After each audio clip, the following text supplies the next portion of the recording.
Jangan lihat sulitnya. Kadang-kadang kesulitan itu dibuat oleh Allah untuk mendapatkan kenikmatan. Tuh kalau antum naik ke gunung, begitu menemukan tanjakan harusnya antum gembira. Kenapa? Karena di depan pasti ada turunan. Jadi kalau orang paham dengan fikih di surat Al-Kahf ini, ketika Anda dihadapkan pada ujian, Anda nggak usah nangis berlebihan.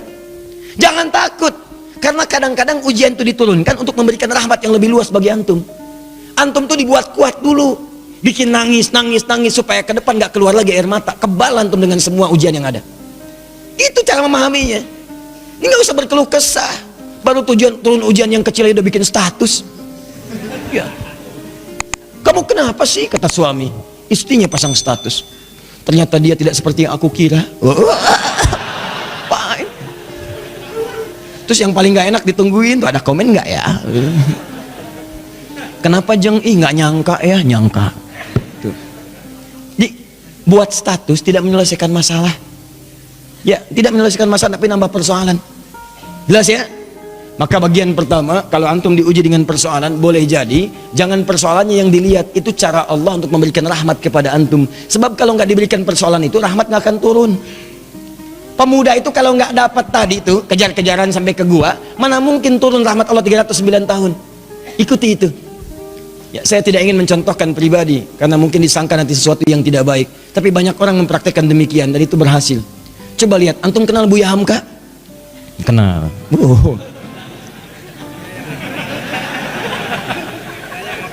Alhamdulillah ya. Yang penting antum kenal lah walaupun beliau nggak kenal antum. Ya.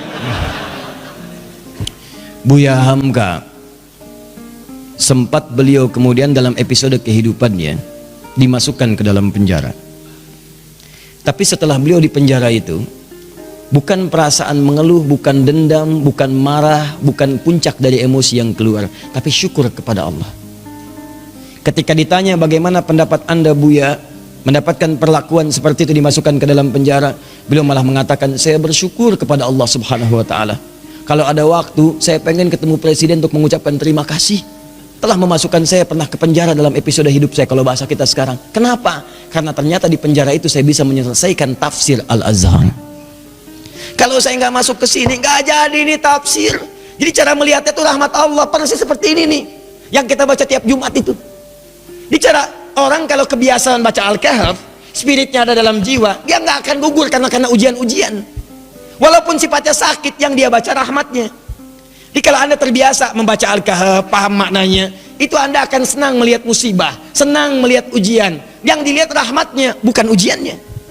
Masuk penjara malah senang. Tuh. Nabi Yusuf begitu masuk penjara, nggak enak kelihatannya masuk, cuman ternyata malah minta beliau, ya Allah, daripada banyak godaan, ya para sosialita yang menggoda saya sekarang, ya cantik-cantik luar biasa, dan itu udah banyak. Sosialita itu bukan cuma sekarang, zaman Nabi Yusuf udah ada. Senangnya kumpul-kumpul bicara yang nggak jelas. Ya ada yang jelas ada, tapi ini contoh yang tidak jelas. Kumpul-kumpul di rumah salah satu pejabat, Imra'atul Aziz, istri Perdana Menteri, hanya untuk membincangkan, mana sih si pemuda ganteng itu? Mana sih seganteng itu? Katanya ganteng-ganteng Nabi ya? Iya, zaman sekarang ganteng-ganteng serigala. Ya.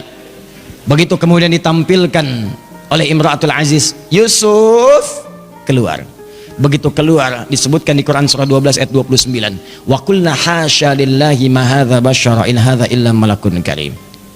Ya, ini sih bukan manusia, ini malaikat yang menyamar dalam rupa manusia. Lewat. Tak sadar ketika lewat, jarinya kemudian tergores dengan pisau itu. Saking tak sadarnya melihat gantengnya Yusuf lewat. Begini. Tuh. Nabi Yusuf ganteng, Nabi tidak sombong. Begitu melihat ujian itu, ya Allah, lebih baik saya masuk penjara aja deh. Orang sekarang Nabi bukan, Rasul bukan, ngaku ganteng, orang lewat, ibu-ibu nggak kepleset dia tantum itu kan. GR-nya luar biasa, semua ditampilin. Baik. Kata Nabi Yusuf, ya Allah, akan lebih baik kalau saya masuk penjara aja. Ternyata pilihan masuk penjara itu Nabi Yusuf membaca rahmat Allah, bukan melihat sulitnya. Lewat penjara itulah kemudian beliau bertemu dengan seseorang yang narapidana, dihukum di situ, kemudian bermimpi. Lewat mimpi itulah ternyata minta takwil ke Nabi Yusuf karena dilihat orang baik, orang soleh. Ditanya apa ini maknanya, dijawab oleh Nabi Yusuf. Ternyata jawaban itu yang mengantarkan beliau mendapatkan posisi jabatan di pemerintahan. Begitu rajanya bermimpi, Ya ada 7 ekor kemudian sapi, dimakan 7 ekor serigala, semuanya dimakan habis, hancur semuanya. Bingung menafsirkannya. Dukun-dukunnya sekitaran mengatakan itu paling mimpi buruk saja. Kok berulang-ulang terus-terusan? Ternyata narapidana yang bebas tadi, yang akhirnya melayani raja, membawakan airnya, minumannya, dia bercerita di penjara ada seseorang yang bisa menakwilkan mimpi. Sukses waktu saya di sana ditakwilkan saya akan berada di sini.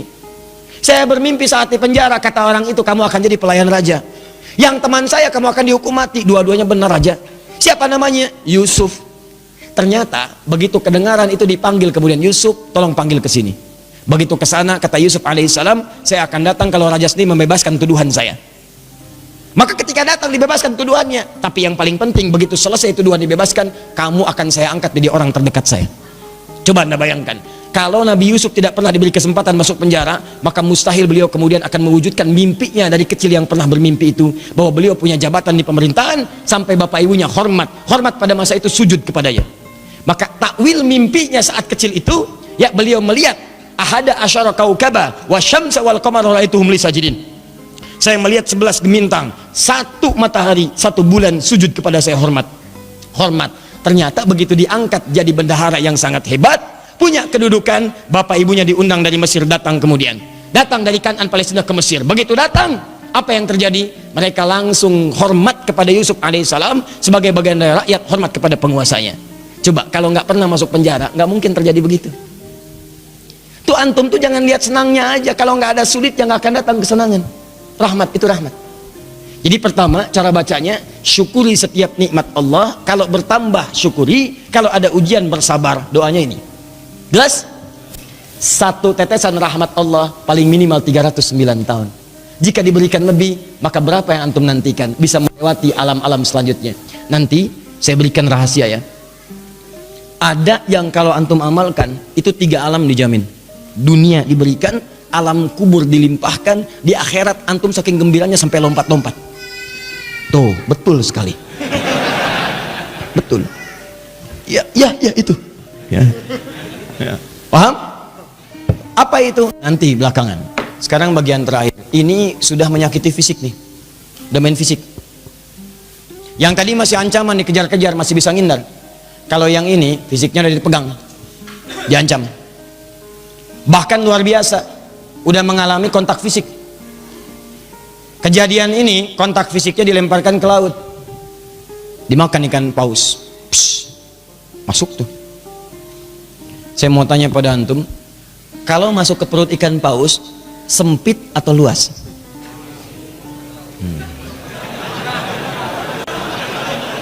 Ntar, saya tuh penasaran dengan antum nih. Antum tuh siapa sebetulnya? Antum tuh siapa sebetulnya? Buya Hamka kenal. Masuk perut ikan paus punya jawaban. Luar biasa. Ini gelas aja dengar jawaban antum sampai keringetan tuh. Masuk perut ikan paus, nggak akan pernah ada yang jawab luas. Yang terbayang pasti sempit, walaupun anda belum pernah masuk ke dalamnya. Masuk ke perut ikan paus, terang atau gelap? Tuh, gelap. Sudah pernah masuk, Bu? Belum, Ustadz. Tapi kita bisa bayangkan. Karena nggak ada cahaya di sana. PLN pun nggak bisa masuk. Nggak, saya kebayang kalau ada inovasi PLN, petugas PLN berdasarkan kisah Nabi Yunus ingin memasukkan listrik ke dalam perut ikan paus. Bagaimana cara masangnya?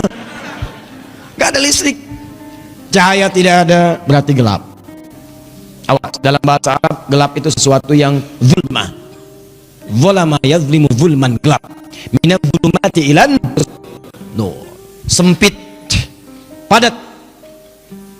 Teman-teman, ada yang kemudian dianiaya, itu nabi lagi. Nabi Dzannun, Nabi Yunus alaihissalam. Diusir oleh umatnya, masuk ke perkampungan, naik ke atas kapal, di situ bahkan diundi, ternyata beliau harus dilemparkan. Ini kapal keberatan nih. Zalim, ambil aja orang itu, undi, dia orangnya, lemparkan. Begitu dilempar ke dalam perut ikan paus, ya dilempar ke lautan, ditangkap ikan paus. Oh, hebat ikan paus, dan nungguin. Tangkap, masuk.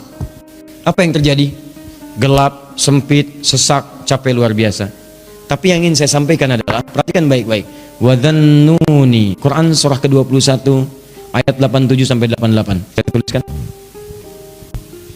Wa dhannuni idh dhahaba mughadiba fa dhanna an lan naqdir alayhi fanada fi dhulumati. Gelap. Ya alla ilaha illa anta subhanaka inni kuntu minadh zalimin. Sebelum kisah ini dimulai, saya akan ajak Anda ke ayat sebelumnya, yaitu 84, 85, 86 ya. Khususnya 85 dan 86. Ketika di 85 Allah menyebutkan wa Ismaila, kemudian ada Idris, ada Zulkifli, disebutkan mereka termasuk kalangan orang-orang yang baik. Di ayat ke-86-nya wa adkhalnahum fi rahmatina. Mereka itu Ismail alaihissalam, Idris alaihissalam, Zulkifli alaihissalam. Kata Allah, golongan-golongan yang kami berikan rahmat kami kepada mereka. Rahmat diberikan. Dan menariknya ketika menyelesaikan ayat 86 ini, masuk ke 87 pakai wawu, wa dhannuni, wawunya wawu ataf. Saya ajarin ilmu nahwu sebentar ya. Di ilmu nahwu itu begini.